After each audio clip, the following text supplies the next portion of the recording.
মহান আল্লাহ পাকের দরবারে শুকরিয়া জ্ঞাপন করি,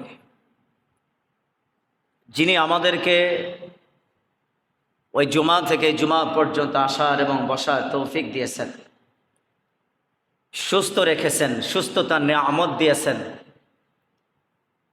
রিজিক দিয়েছেন এবং সম্মান দান করেছেন এবং এই জুমাতে আসার সুযোগ এবং তৌফিক ওই আল্লাহ সুবহানাহু ওয়া তাআলা আমাদেরকে করে দিয়েছেন। এই জন্য মনিব দরবার আওয়াজ করে বলি আলহামদুলিল্লাহ।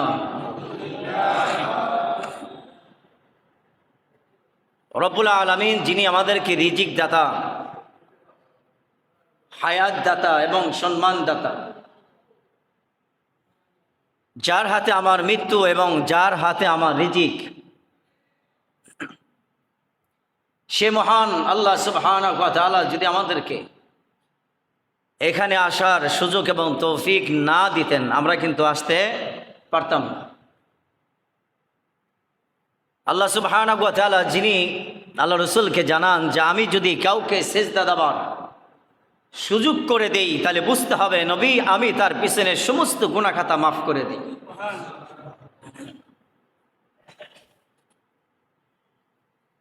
আল্লাহ সুবহানাহু ওয়া তাআলা সকলকে দিয়ে তার সেজদা দেওয়ায় না। এলাকায় অসংখ্য মানুষ আছে, সবাই কিন্তু ওয়াক্ত নামাজ আসতে পারে না। কিছু আসে জুমায় আসবে, কিছু আবার বিশেষ বিশেষ কিছু দিন, বিশেষ বিশেষ কিছু নির্দিষ্ট সময়ে আসে। যারা জুমা পড়ে আর যারা 5 ওয়াক্ত নামাজ পড়ে তাদের ভালোবাসা আল্লাহ তাআলার সাথে, আর জুমা যারা পড়ে তাদের ভালোবাসা আল্লাহ পাকের সাথে এক নয়। কেন? 5 ওয়াক্ত নামাজে 17 ফরজ। 5 ওয়াক্ত নামাজে কয় ফরজ? কথা বলতে হবে, কয় ফরজ? 17 ফরজ। যদি আল্লাহ পাক শুধু জুমাটাই নির্ধারণ করতেন, তাহলে 5 ওয়াক্তর কথা 50 কোরআনুল কারীমের ভিতরে নামাজের বিবরণ দিতেন না। নবী সরকার দো আলম মুহাম্মদ রাসূলুল্লাহ সাল্লাল্লাহু আলাইহি ওয়াসাল্লামকে এত তাগিদ দিতেন না নামাজের জন্য। তিনি তাগিদ দিয়েছেন, নামাজের বিবরণ দিয়েছেন, নামাজের বৈশিষ্ট্য বিবরণ করেছেন, মুসল্লিদের বৈশিষ্ট্য বিবরণ করেছেন। কোরআনুল কারীমের যে আয়াত আছে তার ভিতরে ছোট একটি সূরা আল্লাহ পাক কাউসার হিসাবে নাজিল করেছেন। সেই সূরা আপনাদের সামনে তেলাওয়াত করেছে। এখান থেকে কিছু আলোচনা বের হবে। এখানে কুরবানির বৈশিষ্ট্য এবং কুরবানির আলোচনা আল্লাহ পাক করেছেন। এই যে ফাসল্লি, তারপরে আল্লাহ বলেছেন ওয়ানহার। ফাসল্লি শব্দ অর্থ নামাজ পড়া। আগে নামাজ পড়ো, তারপরে কুরবানি করো। আমাদের সমাজের বৈশিষ্ট্য হলো নামাজ পড়ি আর না পড়ি, কিন্তু কুরবানি বাদ যাবে না। নামাজ পড়ি আর না পড়ি সেটা তো পরের ব্যাপার, কিন্তু কুরবানি আর গোস্ত খাওয়া কিন্তু বাদ যাবে না। কিন্তু আল্লাহ বলছেন ফাসল্লিল, আগে নামাজ পড়ো। নামাজের তাগিদ। নিসাব পরিমাণ মাল হলে তার উপর কুরবানি করা আবশ্যক। আর নামাজ কোনো নিসাব পরিমাণ মাল নয়, নামাজ সকলের জন্য ফরজ বালেগ হবার পর থেকে। তাহলে এখানে যদি গুরুত্ব বেশি হয় কুরবানি, তাহলে নামাজকে সাইড করা হবে, কারণ সে কুরবানির পাগল, নামাজের পাগল না। তাহলে এই কুরবানি মালিকের কাছে যাবে না, এই কুরবানি মালিকের কাছে যাবে না। আর আল্লাহ বলেছে ফাসল্লি, নামাজ পড়ো তারপরে কুরবানি করো। যদি তার নামাজ সঠিক হয়ে যায়, কুরবানি পশু জব করতে দেরি হবে, আল্লাহ পাক তা কবুল করতে 1 সেকেন্ড সময় নেবে না। সুবহানাল্লাহ। এখন নামাজের গুরুত্ব কতটুকু আমাদের সমাজে আছে? ফজরের নামাজে 8 জন, জোহরের নামাজে 14 জন, মাগরিবের নামাজে 1.5 কাতার। মসজিদ করার জন্য প্রতিযোগিতা, মসজিদ টাইলস হবে, এসি হবে, এই হবে সেই হবে, কিন্তু মাগার নামাজই হবে না। কিন্তু মসজিদ হাসরের দিন কথা বলবে, সাফাই গাবে মুসল্লির পক্ষে এবং বেসাফাই গাবে কিছু মুসল্লির বিপক্ষে। সেদিন কেমন হবে? যেদিন সাফাই গাওয়া হবে, সাফাই মানে সুপারিশ করা হবে, মসজিদ তো সুপারিশ করবে। ওয়াল মাসাজিদুল ইলাল জান্নাহ, আল্লাহ বলেছেন মসজিদ বান্দাকে সুপারিশ করে বিনা হিসাবে জান্নাতের মালিক বানায় দিবে। আবার এই মসজিদই সুপারিশ করে জাহান্নামের রাস্তায় নিয়ে যাবে। এই জন্য বলেছি 5 ওয়াক্ত নামাজে যারা আসে আর যারা জুমায় আসে, তাদের আশা আর জুমায় আসা কিন্তু এক না। 300 ঘর, 300 ঘরের মধ্যে জুমার নামাজ ফজর নামাজে মানুষ হয় 6 জন থেকে 7 জন, 8 জন, 6 থেকে 7 জন, বড় জনে 8 জন। এটাই যদি আল্লাহ জিজ্ঞাসা করে, মসজিদ বানাইছিল খুব সুন্দর, টাইলস করছিল, আরে ঝলক দিছে মসজিদ, নামাজ পড়ছে কয় রাকাত, নামাজ পড়ছে কয় ওয়াক্ত, হিসাব দিয়ে যাও, তাহলে কেমন হবে? তাহলে কেমন হবে? এটা আমার কোনো কথা নয়, কোরআনুল কারীমের ভিতরে আল্লাহ নিজেই বলেছেন, শোনো গোলাম, সুবহানাল্লাযী আসরা বিআবদিহি লাইলাম মিনাল মসজিদিল হারাম। আমি কি জিজ্ঞাসা করব না? আমি জিজ্ঞাসা করব তাদেরকে, আমি তাদেরকে আওতায় আনবো, বিচারের আওতায় আনবো। বিচার, তুমি কোন তামাশায় আছো? তুমি কোথায় আছো? তুমি কি মনে করছো আমি তোমাকে ধরবো না? আমি তোমাকে ধরবো, পাকড়াও করব। সেদিন তোমাকে বাঁচাবে কে? আল্লাহ বলেন, হামিম আইন সিন কাফ কাযালিকা ইউহি ইলাইকা ওয়া ইলাল্লাযীনা মিন ক্বাবলিকা আল্লাহু ওয়াল আজিজুল হাকীম লাহু মা ফিস সামাওয়াতি ওয়া মা ফিল আরদ ওয়া হুয়াল আলিয়্যুল আযীম। আমি আল্লাহ রাব্বুল আলামিন মসজিদকে জিজ্ঞাসা করব,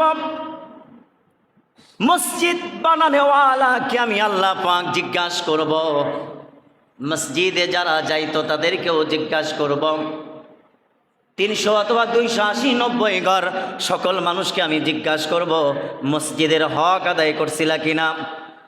যদি তুমি মসজিদের হক আদায় করে থাকো, আমি আল্লাহ পাক রসুলকে জানিয়েছি, আগো নবী সরকারে দো আলম, মসজিদের যারা হক আদায় করেছে, মসজিদে যারা হক আদায় করেছে, আমি আল্লাহ পাক তাদেরকে বিনা হিসাবে জান্নাতের মালিক বানায়া দিব।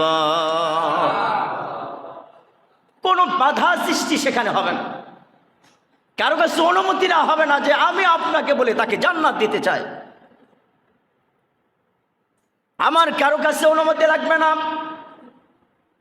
কোন দুনিয়ার প্রাইম মিনিস্টারকে আমার বলা লাগবে না অমুককে আমি জান্নাত দিব, ফতোবার একজন রিক্সা চালক আমি জান্নাত দিব, কারোর কাছে অনুমতি লাগবে না। কিন্তু হ্যাঁ, রিক্সা চালকের মন যদি ভালো হয়ে যায়, আর নামাজ যদি ভালো হয়ে যায়, আমল যদি ভালো হয়ে যায়, কাউকে জিজ্ঞাসা করার সুযোগ নাই, আল্লাহ পাক তাকে বিনা হিসাবে জান্নাতের মালিক বানাইয়া দিবে। কারো কাছে জিজ্ঞাসা করা হবে। এখন মসজিদে যারা আসলো না তাদেরকে তো জিজ্ঞাসা করা হবে। আসলে মসজিদের কাছে শাস্ত্রাল, মসজিদের কাছে গান বাজনা, এদেরকে জিজ্ঞাসা করা হবে। আসলে চরম পর্যায়ে জিজ্ঞাসা করা হবে যে সমস্ত মানুষগুলা নিজের জীবিকা নির্বাহের জন্য, নিজের পেটকে পুরা করার জন্য নামাজ বাদ দিছে, নামাজের হুকুম বাদ দিছে, আহকাম বাদ দিছে, ফরজ বাদ দিছে, ওয়াজিব বাদ দিছে, তাদেরকে জিজ্ঞাসা করা হবে। হাসরের তাদেরকে জিজ্ঞাসা করা হবে। আমার দেওয়া নিঃশ্বাস, প্রতিদিন একটা মানুষ 60,000 টাকার অক্সিজেন ব্যবহার করে। এক একটা মানুষ প্রতিদিন 60,000 টাকার অক্সিজেন যদি ব্যবহার করে, এটা আল্লাহ তাআলার কাছে দরখাস্ত দেওয়া হয় নাই, আল্লাহ তাআলাকে টাকা দেওয়া হয় না, ম্যানেজ করা হয় না, বিনা চাওয়াতে বিনা চালানে আল্লাহ তাআলা অক্সিজেন ব্যবহার করার সুযোগ করে দিছে। 60,000 টাকার অক্সিজেন ব্যবহার করা। আরে নামাজ তো দূরে, এই 60,000 টাকার অক্সিজেনের হিসাব যদি কোনো বান্দার কাছে আল্লাহ চায়, কোনো পীর মুরিদ হুজুর মুহাদ্দিস মুফতি মাওলানা এই সেই, টাইম হবে না জান্নাতে যাবে। 60,000 টাকার অক্সিজেন মানুষ ব্যবহার করে প্রতিটা দিন। এটা যদি কেনা লাগতো, এরা যদি টাকা দেয় ম্যানেজ করে এনে প্রত্যেকটা দিন যদি ব্যবহার করা লাগতো, তাহলে কয়জন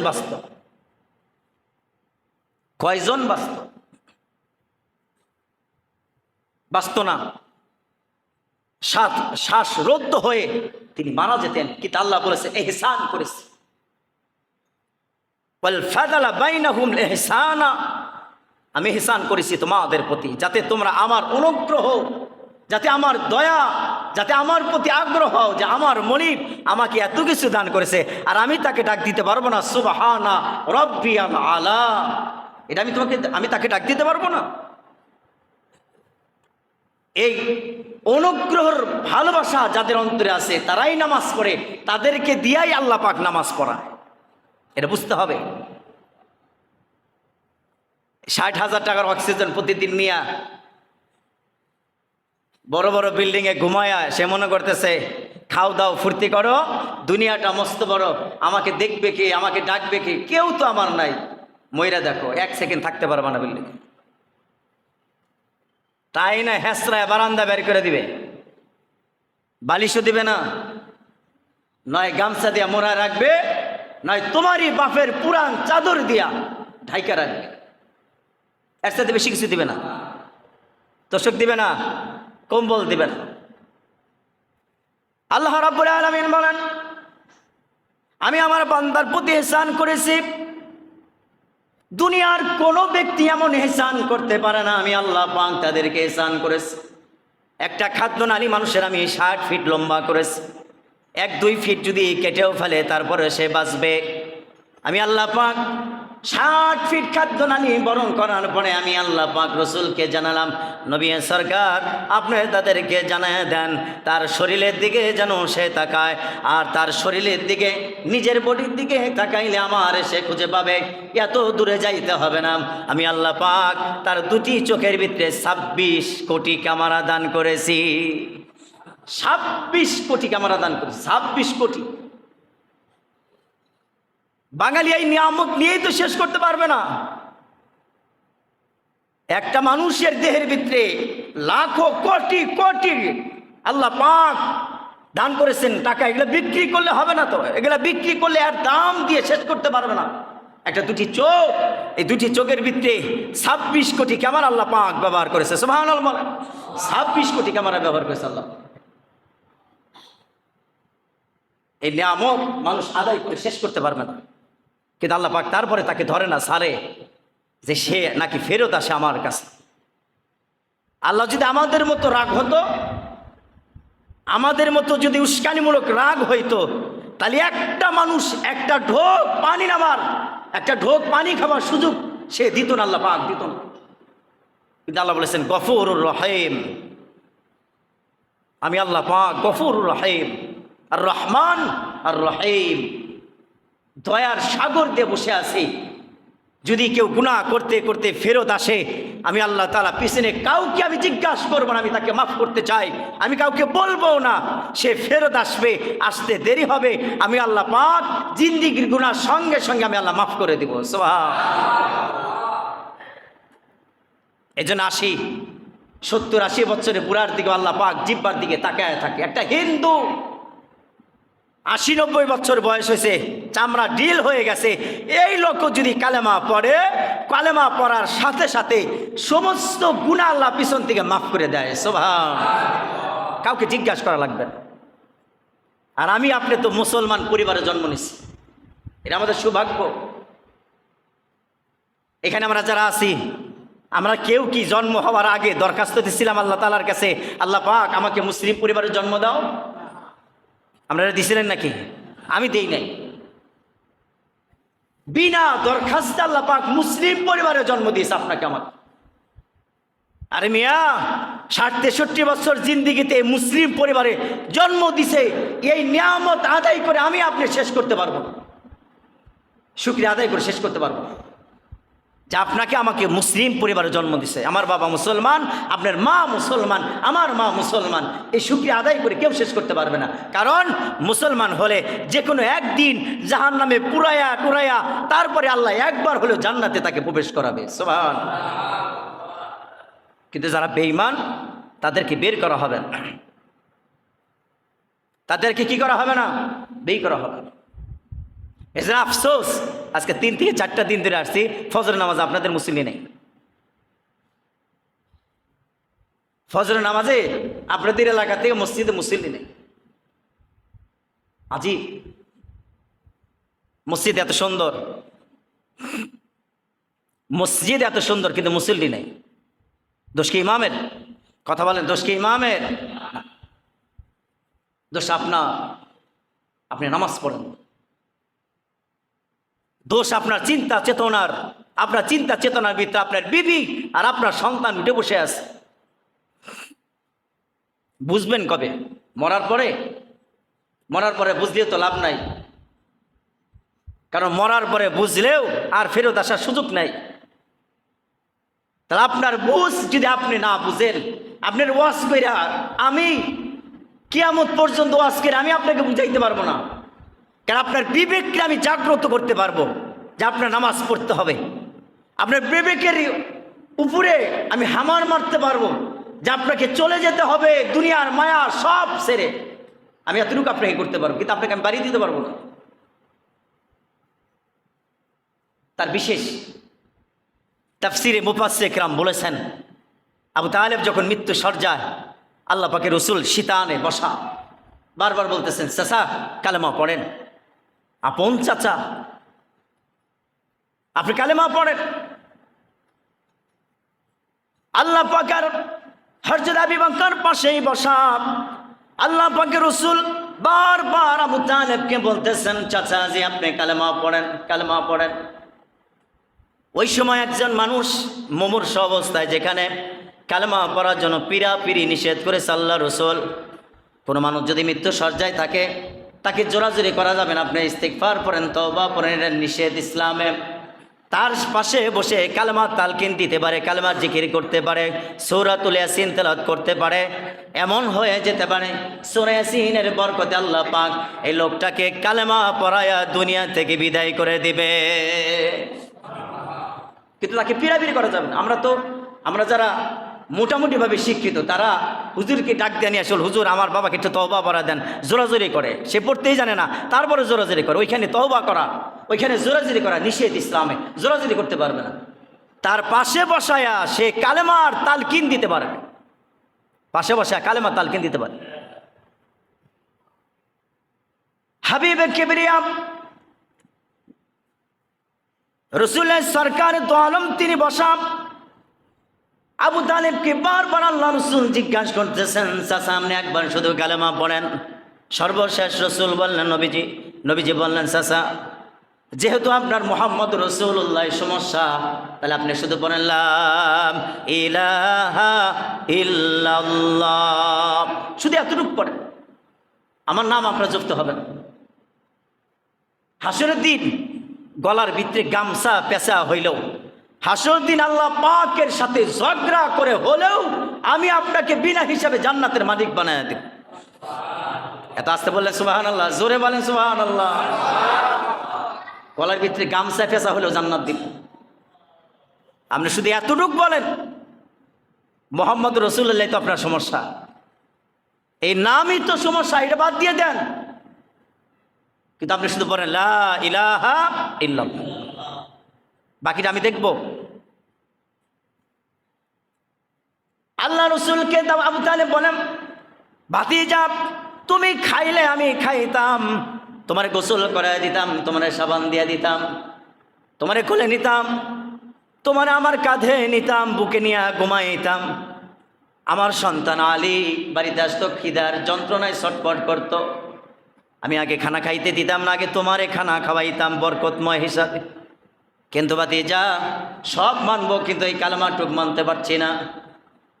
তুমি যাই বলো, নেতার আমার সামনে বসা, আবু জেহেল বসা, উদ্বা সাহেব সেইখানে বসা, ওয়ালিদ ইবনে মুগীরা বসা, সবাই আশপাশে বসা। আবু জেহেল বারবার জিজ্ঞাসা করতেছেন, নেতা পড়বা কালেমা? তাহলে তো আমাদের যে নেতৃত্ব পাওয়ার, এই পাওয়ারটা থাকবে না। নেতা আপনি কালেমা পড়েন না। আবু তালেব বংশের দিকে তাকায় আর কালেমা পড়ে নাই। আল্লাহ রসুল মন খারাপ করে চলে যাচ্ছেন। আল্লাহ পাক জিবরাইল আলাইহিস সালামকে দিয়ে পাঠায় দিলেন, বললেন যাও জিজ্ঞাসা করো তার মন খারাপ কেন। আল্লাহ রসুল এসে, জিবরাইল আলাইহিস সালাম এসে জিজ্ঞাসা করলেন, নবীজি আপনার মন খারাপ? আল্লাহ রসুল বলে, আমার চাচা কালেমা পড়তে পারলো না, আর আমি তাকে কালেমা পড়াইতে পারলাম না। যার বাড়িতে আমি খাইতাম, যার বাড়িতে আমি ঘুমাইতাম, সেই লোকটারে কালেমা পড়াইতে পারতাম না। জিবরাইল আলাইহিস সালাম বললেন, নবীজি এটা আপনার দায়িত্ব না, দায়িত্ব মহান রবের। আপনার দায়িত্ব দাওয়াত পৌঁছানোর দায়িত্ব, আপনার দায়িত্ব দাওয়াত পৌঁছানো। আর কে মানবে কি মানবে না তার ব্যাপার। আপনি মন খারাপ করতে পারবেন না। একটা মুশরিকের জন্য আপনার মন খারাপ হতে পারে না নবীজি, কিন্তু এতটুকু আপনাকে জানাই শুনুন, যদি সে আজকে কালেমা পড়তো, আল্লাহ পাক আমাকে জানিয়েছে, যদি সে আজকে কালেমা পড়তো রাসূল, তাহলে এই লোক আবু তালেব আপনার সাথে সে বিনা হিসাবে জান্নাতের মালিক হয়ে যেত। তারপর আল্লাহ রসুলের সে মন মেজাজ ঠিক হয় নাই, পাথর চাপা দিছে। পাথর চাপা দেওয়ার পরে কবরে বাসে দ্বারা মোনাজাত করতেছে, কবরে বাসে গিয়া দোয়া করতেছে, রব্বানা আতিনা ফিদ দুনিয়া হাসানাতাও ওয়া ফিল আখিরাতি হাসানা ওয়া কিনা আযাবান নার। জিবরাইল আলাইহিস সালাম আইসা হাতের ভিতরে আল্লাহ রসুলের থাবুর দিয়ে ফালায় দিছে, আপনি হাত নামান। আপনি কার জন্য দোয়া করতেছেন? একটা মুশরিকের জন্য আপনি দোয়া করেন কেন? একটা কাফের বেঈমানের জন্য আপনি দোয়া করতে পারেন না, আপনি হাত নামান।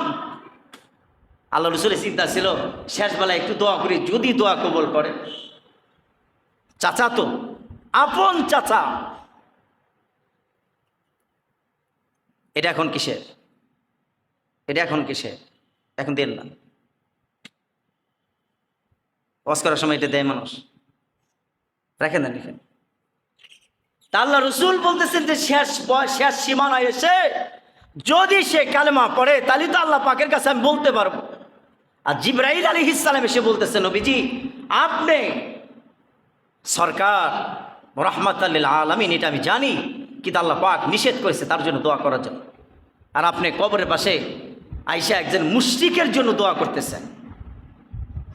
ঠিক ওই নিয়ম ত্রান্তি অনুযায়ী এই সমাজে, রাষ্ট্রে যদি ইসলামের হুকুমত থাকতো, যদি ইসলামের রাষ্ট্র হিসাবে বাংলাদেশ থাকতো, তাহলে যারা নামাজ পড়ে না তাদের জানাজা নামাজ হয়তো আমার পড়া লাগতো। যারা নামাজ পড়ে না তাদেরও হয়তো বা জানাজা নামাজ আমার পড়া লাগতো না। কারণ আল্লাহ বলেছেন ফাসল্লি, আগে নামাজ পড়ো তারপরে কুরবানি করো। কুরবানি তো একটা সহজ জিনিস, কিন্তু নামাজ এত সহজ জিনিস না। কুরবানি সুদখোর ঘুষখোরের সাথে এক হয়ে বাগে হয়ে কুরবানি দেওয়া যায়, কিন্তু নিজে ঘুষ আর সুদ খায়া নামাজ পড়লে নামাজ হয় না। আমার বলবেন যে সুদখোর আর ঘুষখোর হাতে কুরবানি দিলে হবে না, হবে না তো, এটা স্যাম্পল বললাম। সারা জনম ঘুষ আর সুদ খায়া বড় হয়েছে, তাদের সাথে আমরা কুরবানি দিলে আপনি হালাল টাকা হারামের সাথে মিশ্রিত করবেন, হবে না তো কুরবানি। প্রতি বছর রমজান আসে, রমজান কি জন্য আসে? খালি কি ওই তারাবি 20 রাকাত নামাজের জন্য আসে? রমজান থেকে যে শিক্ষা আছে এটা নেওয়ার জন্য আমরা কোনোভাবেই পারি না। এক বছর পরে রমজান আসে, রমজান থেকে যে শিক্ষা নিব সেই শিক্ষা নিতে পারি না। এক বছর পরে যে কুরবানি আসে, কুরবানির থেকে শিক্ষা নিব সেই শিক্ষা আমরা নিতে পারি না। আমরা মনে করি গরু জব কর্ম, রক্ত যাবে, আমরা গোস্ত খাম, এটা আমরা মনে করি, কিন্তু আসলে তো এটা না। সূরা কাউসার যারা তাফসীর পড়েন তারা পয়রা দেখেন সূরা কাউসারের ভিতরে আল্লাহ কি বলছে। আল্লাহ রাব্বুল আলামিন শুধু সূরাতুল কাউসারে বলে নাই, আল্লাহ পাক বলেন ওয়ালাকাদ না'লামু আন্নাকুম ইয়াকুলুনা ইন্নামা ইউআল্লিমুকুম বাশার। দুনিয়ার সমস্ত মানুষকে আমি আল্লাহ জানিয়েছি তোমাদের ভিতরে 3 শ্রেণী মানুষ জান্নাতে যাবে, যারা আমার গোলামি করবে আমি আল্লাহ পাক তাদেরকে বিনা হিসাবে জান্নাতের মালিক বানায়া দিব। আল্লাহ পাকের গোলামি কি? আল্লাহ পাকের গোলামি শুধু জুমার নামাজ পড়া, 5 ওয়াক্ত নামাজ পড়বো না, শুধু জুমার নামাজ আল্লাহ তাআলার খাতায় নাম দেব না, এই 1 ওয়াক্ত নামাজের নাম গোলামি নয়। 5 ওয়াক্ত নামাজ পড়ার পর যে জুমার নামাজে আসে, জুমার নামাজ হলো মানুষের গুনাহ মাফ করার দিন। 1 সপ্তাহের কাফারা হলো জুমার নামাজ। নামাজের ভিতরে যতগুলা ভুল হয় এই 7 দিনের ভিতরে জুমা থেকে জুমা পর্যন্ত যতগুলা নামাজে ভুল হবে, সুন্নত ছেড়ে যাবে, মুস্তাহাব ছেড়ে যাবে, ওয়াজিব ছুটে যাবে, সমস্ত গুনাহ আল্লাহ কাফারা করে জুমার নামাজ পড়ে বের হবে। আল্লাহ পাক 1 সপ্তাহের গুনাহকে আল্লাহ মাফ করে দিবে। এর নাম হলো জুমার নামাজ। 1 সপ্তাহের গুনাহ মাফ করার নাম হলো জুমার নামাজ। 1 সপ্তাহ গুনাহ কি নামাজ পড়লাম না, কোনো কিছু করুম না, আইসা খালি জুমা পড়মার গুনাহ মাফ করে যাবো, এর নাম জুমার নামাজ না, এর নাম জুমা না। এটা আল্লাহ পাক আল্লাহ তাআলার সাথে একটা তামাশা করা, এটা নামাজের সাথে তামাশা করা। কারণ আপনার নামাজ শুধু জুমা দেয় নাই, সারা সপ্তাহ নামাজ না পড়া জুমার নামাজে গেলে নামাজ হয়ে যায়। সারা সপ্তাহে আকাম উকাম করে জুমায় যায় মোনাজাত করে দোয়া করলে দোয়া কবুল হয় না। আরে এখানে তেমনও আছে আজকে ফজর নামাজ পড়ে নাই, জুমার দিন আজকে ফজর নামাজটা কি করে নাই, বাড়িতেও পড়ে নাই, জামাতেও পড়ে নাই, নয় মসজিদে আসলো না, ঠিক আছে আসলো না, কিন্তু সে তো বাড়িতে পড়বে, বাড়িতেও পড়ে নাই। কিন্তু আল্লাহ রাসূল বলছে নামাজ, তুমি ফজর নামাজে হঠাৎ করে তোমার ভুল হয়ে গেছে, তুমি চেতন পেয়েছো 7টায়, ঠিক উঠার সাথে সাথেই ওযু করে 2 রাকাত নামাজ পড়ে নেবা, যাতে আল্লাহ পাক তোমাকে নামাজের আওতায় রাখে। মান তারাকা মুতাআম্মিদান ফাকাদ কাফারা, ইচ্ছাকৃতভাবে যদি কেউ 1 ওয়াক্ত নামাজ ছেড়ে দেয় তো সে মুশরিক হয়ে যায়। এটা আমার হাদিস না, তো এটা আমার বাপের হাদিস না, এটা আমার বানানো কোনো হাদিস না, এটা আল্লাহ পাকের নবীর হাদিস। মান তারাকা মুতাআম্মিদান ফাকাদ কাফারা, ইচ্ছাকৃতভাবে 1 ওয়াক্ত নামাজ যদি কেউ ছেড়ে দেয় সে মুশরিক হয়ে যায়। হাজার হাজার ওয়াক্ত নামাজ শেষ হয়েছে, হাজার হাজার ওয়াক্ত শেষ নামাজ, গুতাগুতি।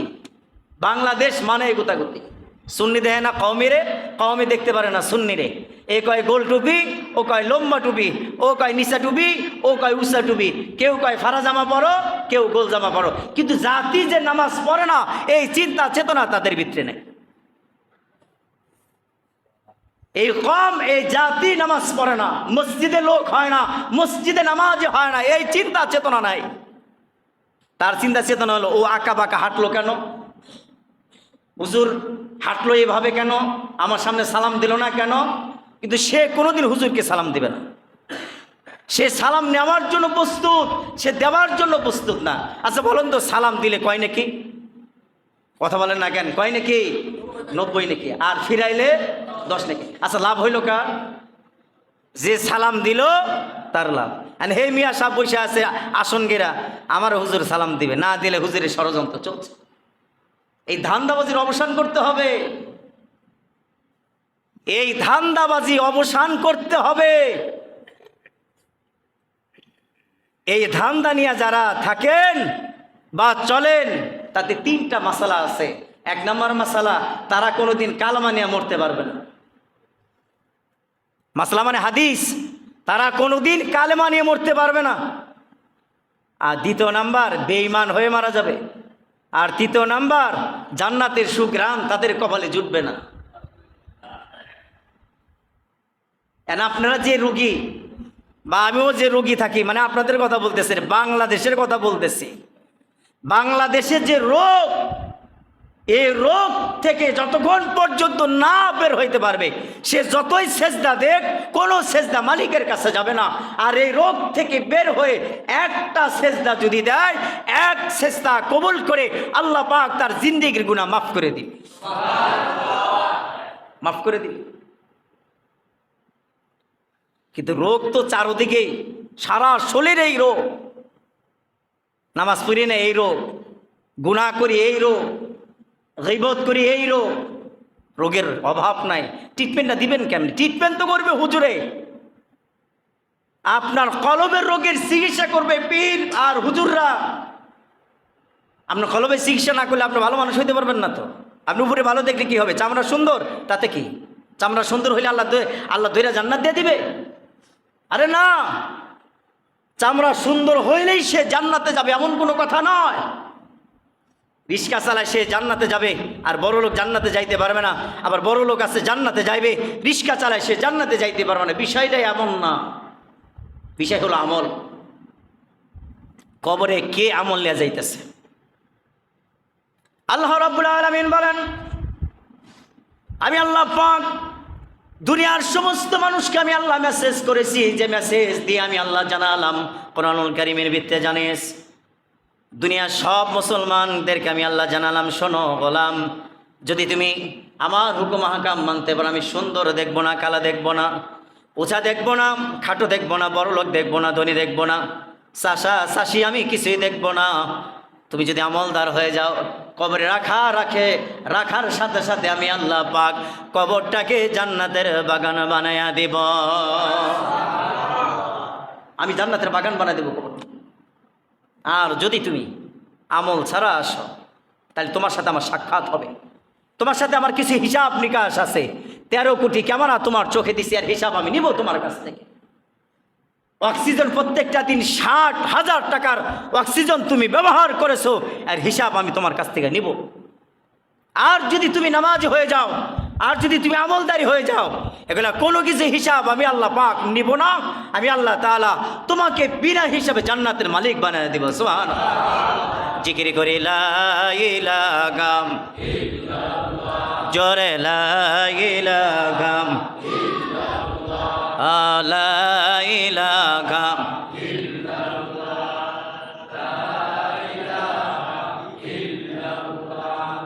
লা ইলাহা জোরে জোরে, লা ইলাহা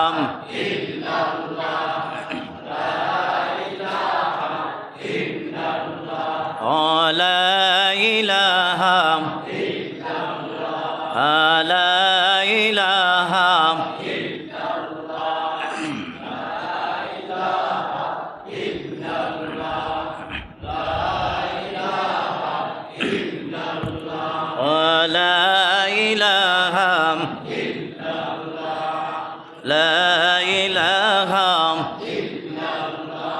লা ইলাহা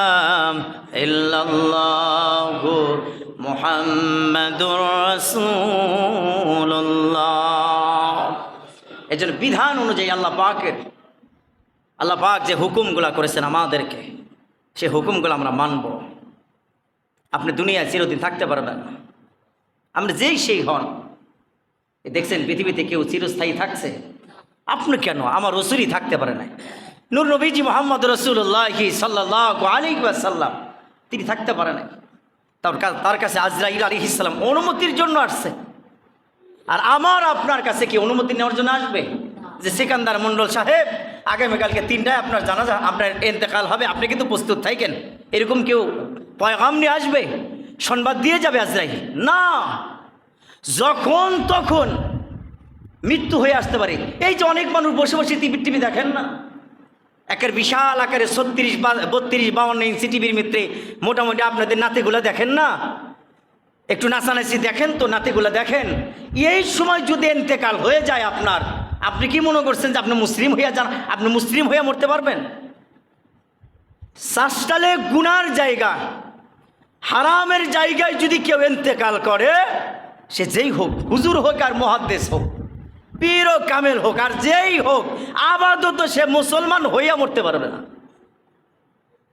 এখন আমরা যারা অনেকগুলো আছে একেবারে বড় বড় চোখ করে যায় থাকে, মানে জনমে টিভি দেখে নাই, আজিব তামাশা। বড় বড় চোখ করে তাকায় যে দেখলেন, আপনি কি একবার চিন্তা করছেন আপনি যে আপনার পাশেই মসজিদ, আজান হয়েছে, আপনি নামাজে না যাইয়া বেক্কিল মানুষের মতো তাকায় তাকায় টিভি দেখতেছেন, আপনি কোথায় যাবেন? আপনি মনে করতেছেন আমি পীর সাহেবের মুরিদ, এই জন্য জান্নাতে যাবো গা? আচ্ছা বলেন তো, পীর সাহেবকে আমাকে বাঁচাইতে পারবে? কথা বলেন না কেন, বাঁচাইতে পারবে? আরে পীর সাহেব যে আমলগুলা দিছে, ওই আমল অনুযায়ী চললে আপনি বাঁচতে পারবেন, ওই আমল অনুযায়ী চললে আপনি বাঁচতে পারবেন, নয় তো বাঁচতে পারবেন না। আপনি কি বলবেন, এটা মানুষের এমন একটা স্বভাব হয়ে দাঁড়াইছে, মসজিদে আসতে ভুল করতে পারে কিন্তু টিভির সামনে গেতে ভুল করবে না। এমন একটা মাইনরিটি আমাদের তৈরি হয়েছে, এমন একটা মাইনরিটি আমাদের যে তৈরি হয়েছে যে টিভি আর নামাজের ভিতরে আমরা পার্থক্য করতে পারি না। মুমিন আর কাফেরদের ভিতরে পার্থক্য হলো নামাজ। হাদিস যারা জানেন, যারা নামাজ পড়ে তারা মুমিন, আর যারা নামাজ পড়ে না তারা বললাম না, আনা বলবেন আবার কয় কি এত না, এতগুলা হুজুর গেছে অবস্থ জীবনে করে নাই, এরকম তো কয় নাই কোনো দিন হুজুর। কেউ আজকে বলে দেই, আমার প্রথম জুমাতে এই কথাগুলো থাকে, যদিও আব্দুর রহিম ভাইয়ের খুব ভালোবাসার মানুষ, তারপরে মানে কি বলবো, পৃথিবীর সব কিছু বাদ দিয়া ভাইয়ের কথাতে এখানে আসছে। 28,000 দামে চাকরি করতাম, ওই চাকরি স্যার আপনাদের এখানে আসছে। এইটা যদি কেউ মনে না করে যে হুজুর ডাইনে যাইতে ঘুম আমরা হুজুর ডাইনে যাব, হুজুর বামে যাইতে ঘুম আমরা বামে যাব, না, হক যেদিকে আছে আমাকে সেদিকে পাবেন, আর হক যেদিকে নাই আমাকে সেদিকে পাবেন। হক যেদিকে আছে কোরআন এবং হাদিস এবং সুন্নাহ মোতাবেক যদি আপনি আমাকে পথ দেখান, আমি আপনার পথে চলতে রাজি। আপনি কি হন সেটা আমার বিষয় না, আপনি কে এটাও আমার বিষয় না, আমার বিষয় আপনি আমাকে দেখাইছেন সঠিক রাস্তা, ইহদিনাস সিরাতাল মুস্তাকিম, আমি আপনার রাস্তায় চলবো। আপনি যদি আমাকে বাঁকা তেরা রাস্তা দেখান, আল্লাহর রাস্তায় মাপ চাই, চলতে পারবো না, তাহলে আমি আমার রাস্তায় চলব। এটা হলো প্রথম কথা। দ্বিতীয় কথা হলো চাকরি, রিজিকের উপর ডিমান্ড করি সব কিছু। রিজিক কতদিন এখানে আছে নির্ধারণ আল্লাহ পাকের, আব্দুর রহিম ভাইও জানে না এখানে কতদিন রিজিক আছে, আল্লাহ পাক জানে, আমিও জানি না, আপনিও জানেন না। যেদিন এখান থেকে রিজিক চলে যাবে, হয়তোবা কেউ সম্মান নিয়ে যায়, কেউ অসম্মান হয়ে যায়, কিন্তু আপনাদের কাছে আমার দোয়া চাওয়া, যেখান থেকে যাই আর আপাতত যেন সম্মানটা নিয়ে যাইতে পারে। এই দুটা জিনিসের উপরে যারা ডিমান্ড করে, যারা চলে, তাদেরকে আল্লাহ নসরত করে মহান আল্লাহ সুবহানাহু ওয়া তাআলা নিজের পক্ষ থেকে তাদেরকে আল্লাহ হেদায়েত দান করে দেয়, সুবহানাল্লাহ। আর আপনি মনে রাখবেন, যা করেন, যত গুনাহ করেন, নামাজে আসেন। আপনি জেনা করেছেন, আমি কিচ্ছু বলবো না, আপনি সুদ খান, নো সমস্যা নাই, আপনি হারাম কাজ করেছেন, না সমস্যা নাই, আপনি নামাজে আসেন। আসেন, আপনাকে আমি আহলান সাহলান জানাই, আপনি নামাজে আসেন। বাইরে থেকে বললেন না মন দিয়াল ঠিক না করে নামাজে যাইতে পারবো না, না, নামাজে না আসা পর্যন্ত আপনি মন দিয়ান কোনোদিন ভালো হবে না। আপনি নামাজে আসেন। গুনাহ করেছেন তাতে কি, নামাজে আসেন। অন্যায় করেছেন তাতে কি, নামাজে আসেন। নামাজে এসে সেজদা দেন, হুজুর হাতে বসেন, একটু যদি কোরআন শিক্ষা না থাকে একটু কোরআন তেলাওয়াত শেখেন, আপাতত 6টা 10টা সূরা শেখেন। এখানে তো এমনও মানুষ আছে রাতে হেতু দরুদ শরীফ দোয়া মাসরা ঠিক মতো বলতে পারবে না, দোয়ায় কোনো ঠিক মতো বলতে পারবে না, কিন্তু গপ্পের বেলায় পাকা, গপ্পের বেলায় পাকা। এখানে এমনও মানুষ আছে। আরে ভাই, কাজে কর্মে মিল দেখান, শুধু সাফা বাড়িতে চলেন না, কাজে কর্মে মিল দেখান।